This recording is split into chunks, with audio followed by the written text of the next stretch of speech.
పోలీసుల చేతిలో చిత్రహింసకు గురైన జాన్ విక్టర్ కుటుంబానికి అండగా ఉంటామని మాజీ ముఖ్యమంత్రి వైఎస్ జగన్మోహన్ రెడ్డి అన్నారు.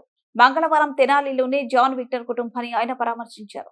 ఈ సందర్భంగా తెనాలి జనసంద్రంగా మారింది. వైసీపీ కార్యకర్తలు, అభిమానులు పెద్ద ఎత్తున చేరుకున్నారు. అనంతరం వైఎస్ జగన్మోహన్ రెడ్డి మాట్లాడుతూ కేసులు ఉంటే నడి రోడ్డు మీద చిత్రహింసలకు గురి చేస్తారా అని ప్రశ్నించారు. ప్రస్తుత ముఖ్యమంత్రి చంద్రబాబు నాయుడుపై 24 కేసులు ఉన్నాయని, ఆయనకు కూడా ఇదే విధంగా నడి రోడ్డుపై చిత్రహింసకు గురి చేస్తారా అని ఆయన ప్రశ్నించారు. ఇది సమంజసం కాదని జగన్మోహన్ రెడ్డి అన్నారు.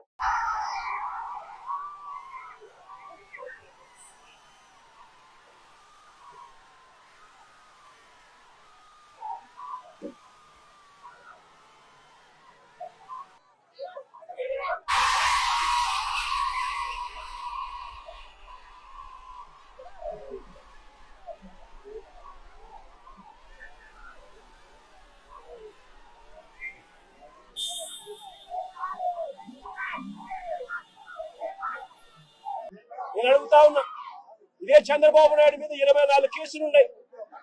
చంద్రబాబు నాయుడు మీద 24 కేసులు ఉన్నాయని చెప్పి చంద్రబాబు నాయుడు గారిని నడి రోడ్డు మీద తీసుకొని వచ్చి తన్నడం ధర్మమే అవుతుందా అని అడుగుతా ఉన్నా.